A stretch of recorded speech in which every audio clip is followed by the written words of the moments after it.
Welcome back to Maintainer's Garage. I'm Bags.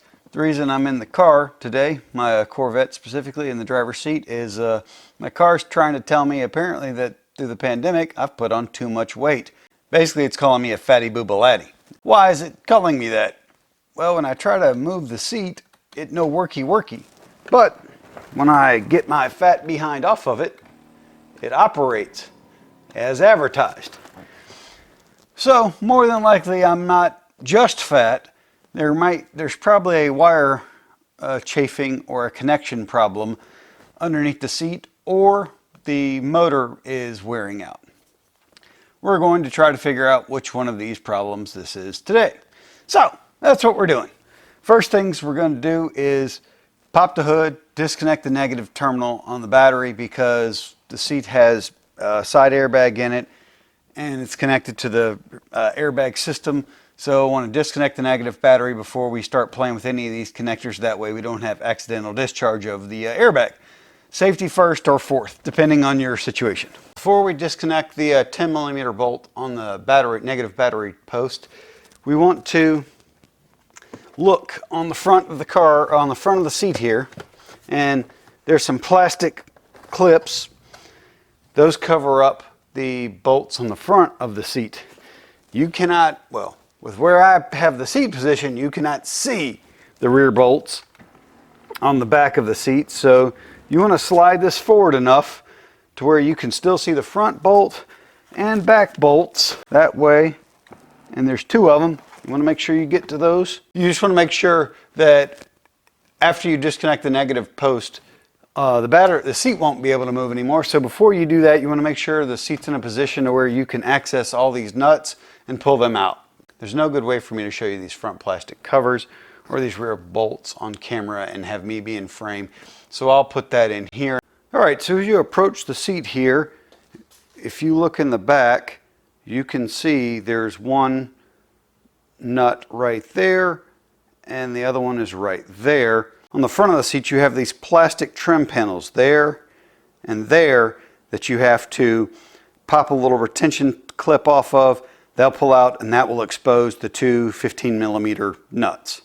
To remove them, there is a small retention clip inside of it with a little post that sticks in. So you have to dislodge that post first. Sometimes these plastic trim removal tools don't actually get in there and you need a small flathead screwdriver. Just be careful not to scratch up the plastic. And basically it's just a pry situation. You get the thing under the head and pry it out. This is that little device I'm talking about. It's recessed like that so it pushes this out. So you have to get that flathead screwdriver under there, pull it all the way out, so that way this is collapsible and you can just grab and pull this out. One on the passenger, or they're on the passenger seat too. On the driver's side, there's one on the outboard side, left side, and one on the inboard side, right side. And just two of these, pop those out, and then you can get that plastic retainer. It won't just lift up, it has to slide toward the front of the vehicle. So that's it. And that lip right there is why you don't just rip up on it. That's why you won't have to pull it forward. Okay, with those two trim pieces removed, we now have all the bolts. We now have all the nuts exposed. And I'm going to keep calling these things bolts because they're studs. I know I am, but what are you? They're studs that poke up through the floor. That's what the nuts attach to and hold the seat down. Those are 15mm. And if we lose power, the camera's on battery and my mic's on battery, but all the other lighting isn't. So a little foreplanning, have a flashlight around in case all the freaking lights go out in a thunderstorm. That way you're not sitting in the dark in the garage going, oh crap. If you've put your seat in the absolute perfect spot, you can get to the front and back nuts with a 15mm socket, extension, and ratchet. If you didn't, you're going to have to use a wrench. And lefty-loosey. Okay, so we're at the point where the seat is loose and we're going to need to move it. Clearly we still have the seat belt attached to it. We still have all the wiring harnesses under it. And if I remember correctly from when I tore the interior apart, I believe it's 3 connectors. I might be wrong on that. And your car may have different options, but I believe mine's 3. But before I do anything, this is fiberglass, this is plastic. I'm gonna go get a moving pad, put it all over this, because those metal legs of the seat won't care and will gouge all of this up. And the bonus to this is you'll have a nice place, nice soft spot to put your knees on. And you just kind of rock the seat a little bit, and out she comes. And as you lift the seat backwards, you can put this pad under it. So I've got some wiring up front. I've got some wiring in the back. The wiring in the back is the airbag. We'll do the airbag plug first. I'll get a good picture of that. It's a yellow connector with a blue pin, safety locking pin inside of it. And you just want to start by removing that blue tab, that safety lock that holds those 2 connectors down together. If you have a zip tie, cut the zip tie. And when you look at that connector,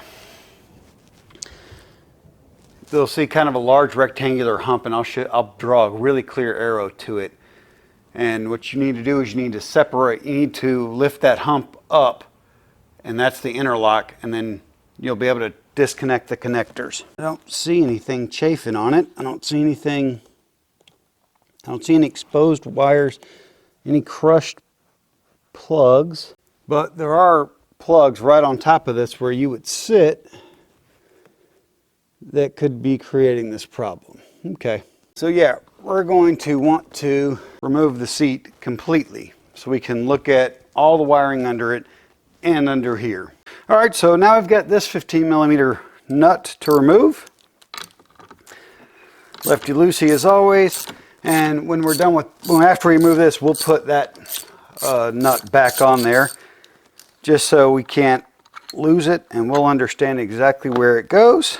On this car, I found somebody before me had jacked up the power wire going to the seat, and they just crimped it on.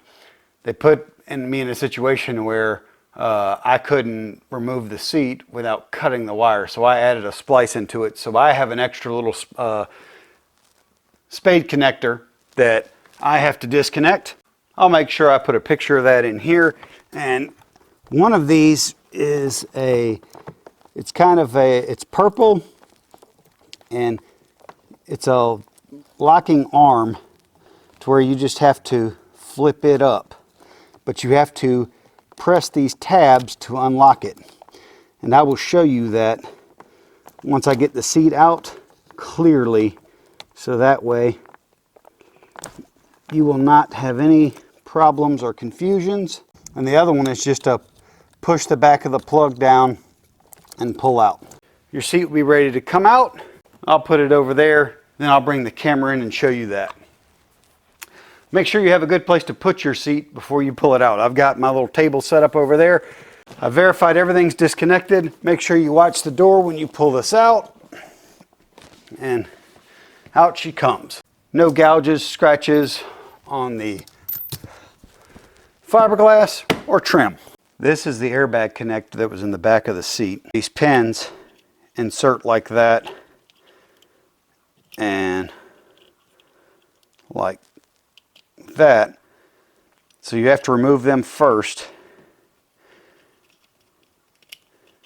Then on the connector that slides into this, that's where there's a plastic housing that goes on top of that, and that's the one you have to kind of just lift up just a little bit.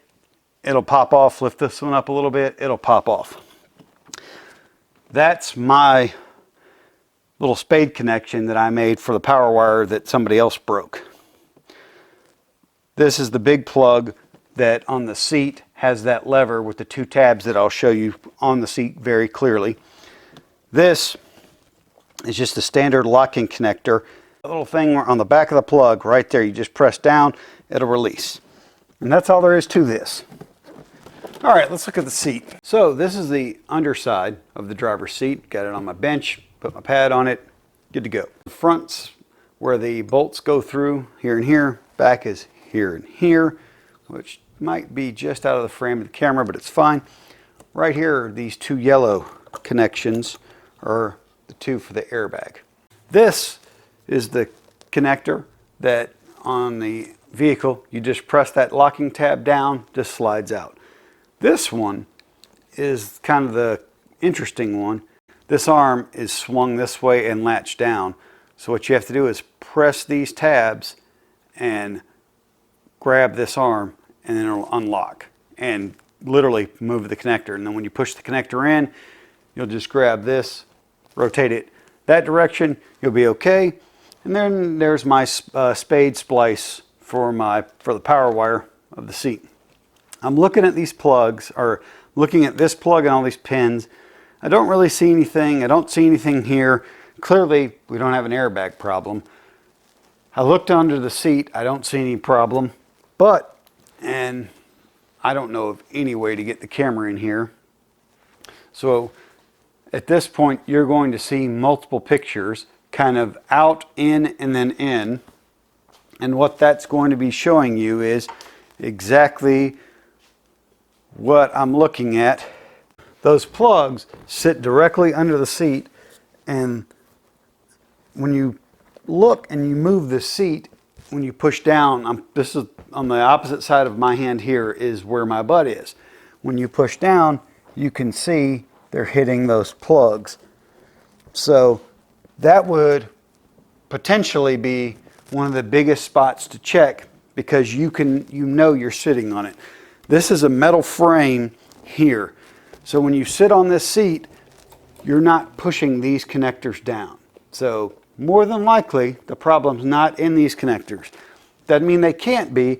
I'm trying to figure out where most likely the problem is, and I'm thinking it's going to be right there. Those connectors that I just showed you pictures of are all under here, and as stated, I can see that there's a black ABS assembly under there that moves when I sit here. So they're all under here. I'm going to start cutting this off. I'm trying to look at it and see. Sometimes there's such things as removable zip ties. They have a little locking tab on them. I'm trying to see if that's what these are. You can always shove a flathead screwdriver inside of here, and I may do that because I have plenty of zip ties, but they just don't look like this. All right, so we've got that one off. Yeah, because some of these are actually like attached to the wiring harness and just look really nice. Okay, got that one out. The way I'm doing this is these feed in this way, and I'm just taking my small flathead, shove it in there, disrupting the lock and undoing them. And like I said, I've got about, I don't know, 1,000 zip ties of various colors and various sizes.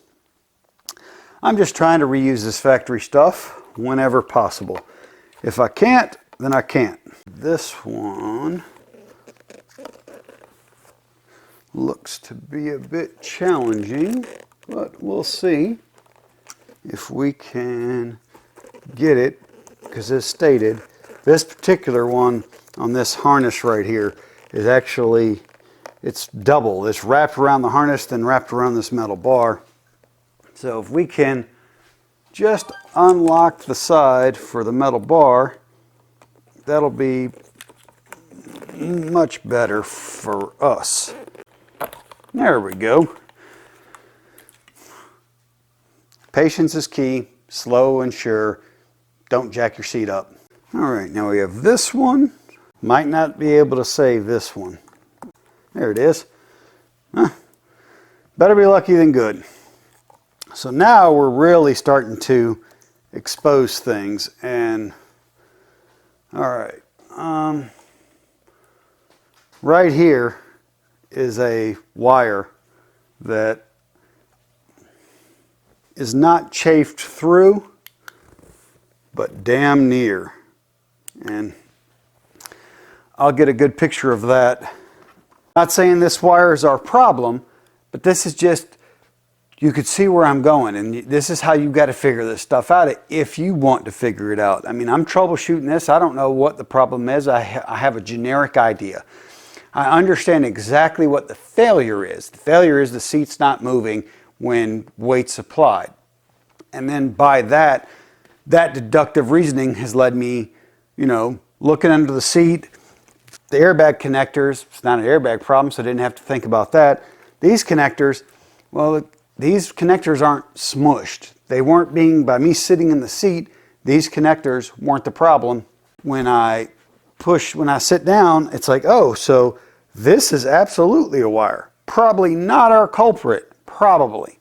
Just because I don't see any black arcing, I don't see any exposed wires, but this is just what I'm talking to you about. You know, you're Inspector Clouseau. Well, I better than Inspector Clouseau. You're an inspector, whoever your cool inspector is. You're just having to kind of go through this and say, all right, what do I see? And that's the key.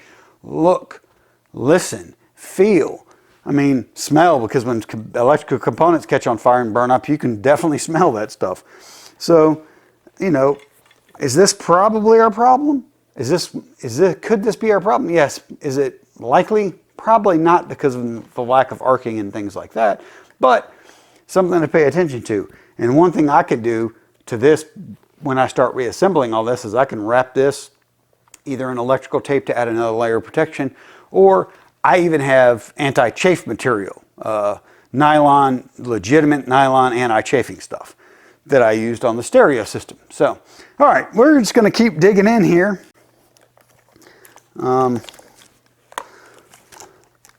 I don't know if you can see better in here now. It's really hard for me to see that camera, but inside of there you can see these plugs much better now. That's what I'm looking at.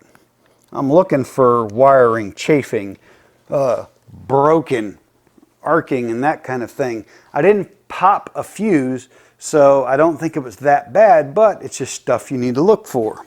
The switches over here, I'm looking at those plugs in the area of this thing crushing them as well, but it doesn't look as bad as the rest of this. So we're just going to keep looking and seeing what we see. And like I said, when I look at all this, none of this is broken, none of this is anything, and I know that splice is good, so we just keep looking around.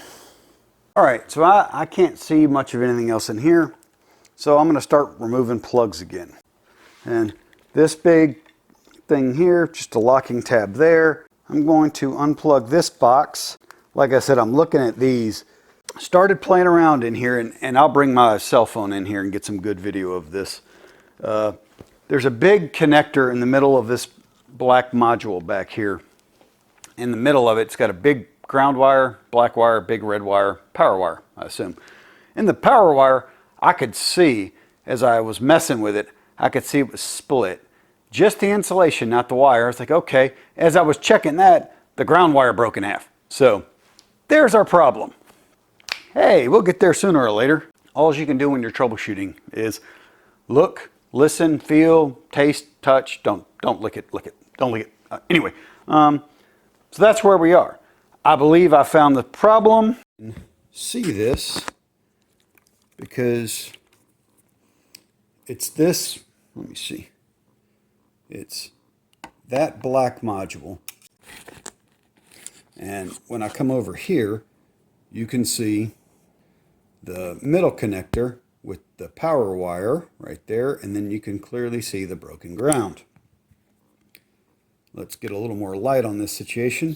I'm curious, you might even be able to see the split, and then so I can see it on my video camera. I can see it on my phone, so I'm hoping you can see it. So clearly, there was a problem. Now I've got to pull this plug out, get these wires, and repair that. Then I think we'll be in business. Who knows? Maybe we will, maybe we won't. So we're going to get into that. That locking tab is on the top. There's a little horseshoe. The locking tab comes up, snaps up. So you just push that locking tab down, that connector will slide right out. Alrighty. So what we did was we pushed down with this little flathead screwdriver on that, reached up in here, pulled out. There's that brake there. And I wasn't manhandling this. I literally was doing this with this wire, and then the ground wire broke, and I was like, well, there's the problem.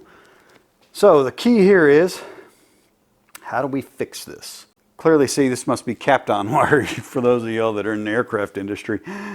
Frickin' Kapton wiring, I swear to God. Okay, as I was playing with this, I realized you can see in there that is not good either. So I have to repair both of those. Thinking about it anyway, that's why I was really looking and inspecting it. But clearly there's the little cut, and yeah, that's going to break at some point. Clearly, and we'll just go ahead and fix that so we don't have to do this again. So as I was manipulating this, it broke off. And I also took the time to figure out how to take this apart because I couldn't quite figure it out. And that's why we've got a big magnifying glass. Because A, I'm old and blind. B, this is small. And that's why I also have a bright flashlight. So I'll show you how to take this apart. It was kind of a pain in the tuchus. All right, so you can see this connector. There's an empty spot over here and the wire's there. There's this plastic tab here. You've got to push down on that, and then it should just pull right out because you have that screwdriver wedged in between that little tab right there. So that comes out.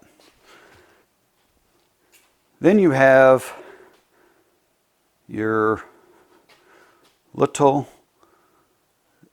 spade connector. On the back side, that little metal part right there is what locks in inside of here. Make sure your pin is all the way forward, and you come up in here and you just kind of push down, and then that pops right out. And so you can see that one.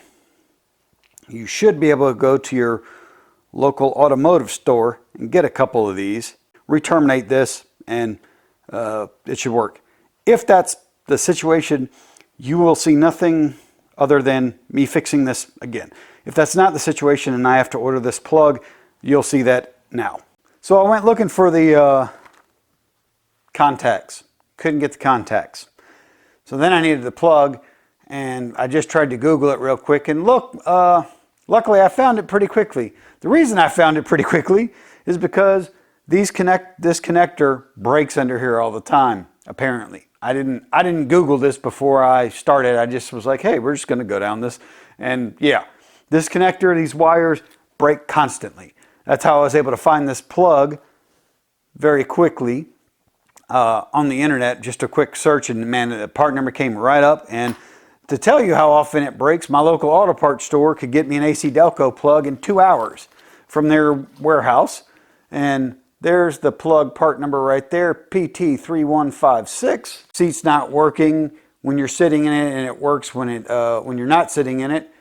Check that plug under here. And I've shown you the plug specifically on the smaller camera to make sure you can see that. But these wires here that are way too long, but they feel completely different than this stuff. And this connection down here, if you look, you can see like the insulation really goes all the way in, and this becomes much firmer, and it's a much more solid joint now than this one ever was. So we're going to strip these off. Yeah, I know, ladies, fellas too. Hey, I don't discriminate. We're going to strip this, cut this, strip this, bing, bada, boom, in there like swimwear.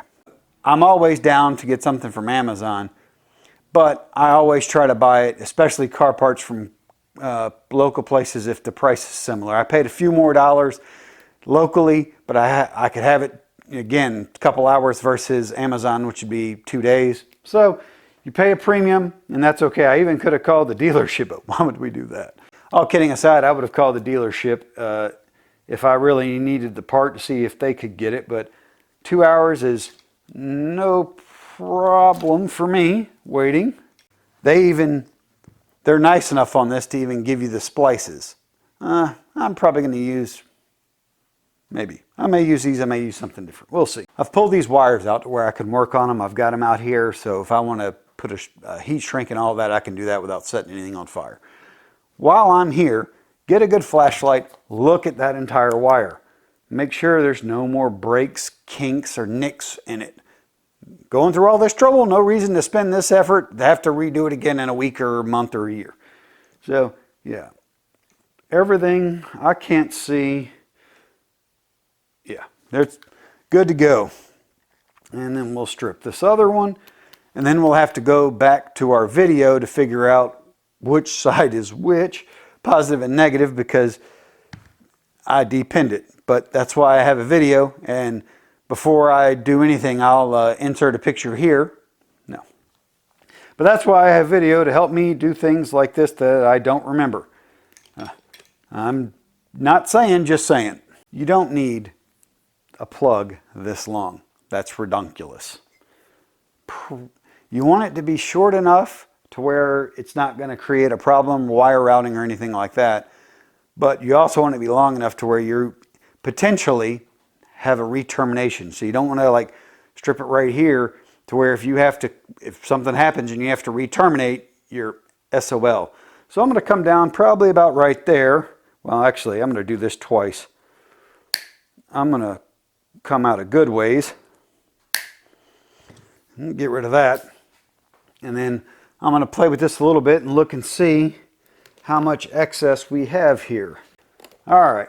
Actually, I'm not going to cut any more off than that. That'll be okay. But now we need to go to the replay to find out which wires go where. This plug goes in like that. Goes in just like that. On this side was the red wire. This side was the broken black wire. You grab our other connector. That side was the power wire. That side's the ground wire. There it is. Power, ground. So we'll go ahead and strip this out. Yeah, this is significantly thicker than what we had originally. I'll tell you what, this little splice they gave us, it's not bad, but it's also not good. Well, not good's the wrong word. Let's just say, in my possession, I have better. So, if you have better, why wouldn't you use it? And I'll show you why it's better. Ow. The metal surface area on this one is much smaller than the metal surface area on that one. So, we'll use the one that I have instead of the one they gave me. I will take the one they gave me and say thanks, but no thanks. And like always on crimps, splices, there you go. You want this to go in about that length. The goal being, you want that metal end right there, you want to try to butt up to that. I mean, it doesn't have to be perfect. Yeah, so our insulation is just inside that metal ferrule right there, but our crimp is going to be up here. So that's totally okay, having just a little bit here. If you had it just a little bit outside, just a little bit inside, either way is fine. And as judged from the other side, yeah, you probably can't see it, but it's just literally right there on the edge. That's actually more perfect, but there's no problem with either of those because, again, the crimp's here. If you have a little tiny bit of insulation here, you won't be crimping the insulation, so you won't have a bad crimp. The whole point of the crimp is to make sure you're crimping all wire up here. All of that to say, that's how you do that, and that's why you do that. Up near the front and crush. Pull hard, and you can see we got a nice indentation. No, you can't, maybe. You can see right there, got a nice indentation. Do the same thing with this one. Give it the pull test, nice good crimp. Not going anywhere, nice good indentation on that one. And I'm pulling hard. I don't want this to come undone. I want to make sure it's good. Strip a little more insulation off. I didn't quite get it, which is fine. That plugs into the connector there. We know that's the positive. Make sure you get that correct. This orientation, positive, negative, very much matters. Pull fairly hard. This isn't going to support my life weight, but I do not want this to fail. The key on this is crushing this barrel down that center. Basically forms like a cold weld, and it forces that wire and that metal to be U-shaped together so you get a good connection. That's why you want to make sure you get a good strong crimp on there. That's why you want to make sure you use the right crimp tool for the right job, and you don't crush it, you don't under crimp it, over crimp it, because that's probably what they would do with that other one. That's how the wires broke, because they probably over crimped it. Anyway, I'm getting lost in the weeds, but that's that.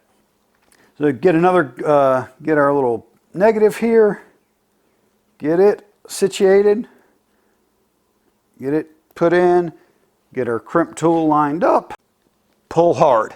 Now, it's all about restoring this. First thing you do is route this back up under here and get it plugged in. The locking tab obviously points up. We got to put this module back on. We've got to connect all these wires up again. We'll start with this big connector because that is a part of this. While I'm doing this, I'm going to look and see if I need to zip tie those splices up anywhere.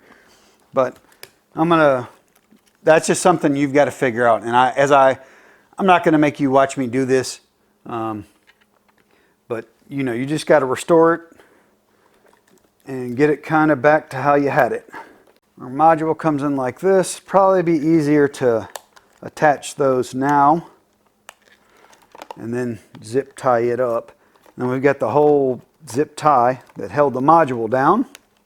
Yeah, I think it'll be easier to do this on the module and then do that wire harness that goes right next to it. All right, so now we've got this last one for this harness.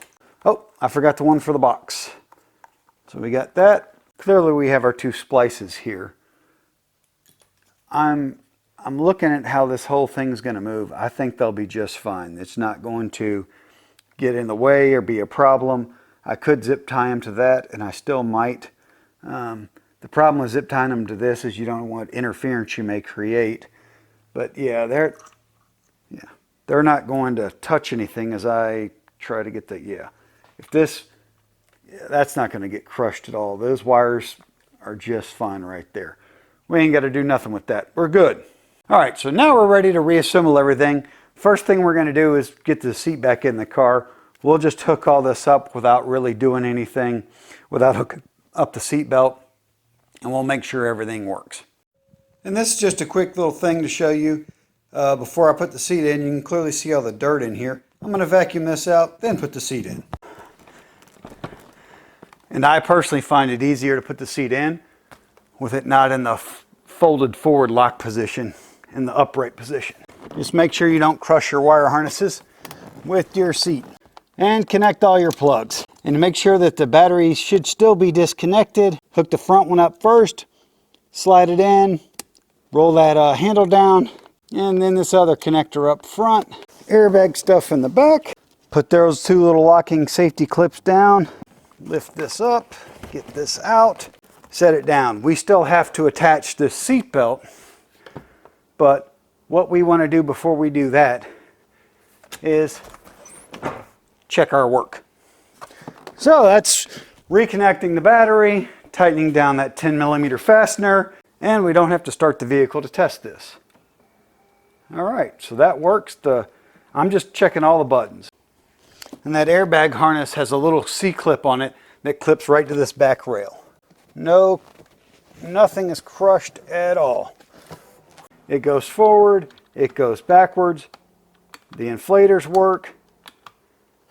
All right, so now I can put my fat self in here and see if it works that way. Hey, I is not so fat. Now we can put the seat belt back on and just lift this up here because we've come this far without destroying our trim. So there's no point in jacking that up now. You're so close. You haven't effed anything up. You're there. Just be careful, be patient. All right, so we've got our seat belt. We've got this little pin here. Lines up with that. Put that in. Put our pin in. Tighten this down. It's our 15 millimeter. Righty-tighty. You want to snug this down, but you don't want it to where, hopefully that this seat belt's not actually moving. So you just want to keep snugging this down, and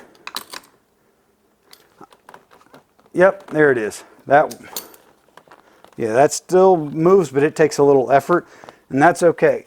Now we'll get all this out, and you'll have to move forward to do the back ones. I always do the back ones first, and those are our 15 millimeter nuts. I'm sure there's a torque on this. I'll throw it up there. I'm going to randomly guess 55 foot-pounds. I'm going snug. Snug is okay. Or for those of you who are fancy, boop, boop. That's an electronic torque wrench for those of y'all that don't know what that sound is. Tighten these down, boop. And I'm gonna go back, move the seat forward, check the back ones again. All right, that's in there. Now we'll move this seat back to make putting these plastic trim panels on easier. On the front of the seat, there's a metal rail. That metal rail slides under that. So then it goes like push down, push towards the back of the car, and then you push this retention clip. You take this retention clip, push it in, push that down. Getting that metal tab on your seat leg under there is key to getting this to be firm and snug. Ta-da! Our car's back together. So if you're 2005, 2000 whatever, C6 Corvette, driver's seat, or even passenger seat, because it might be the same, I don't know, moves when you're not in it, then doesn't move when you're in it, check that connector. Little did I know. We're all done. All good. Thanks for watching Maintainer's Garage. Have a great day.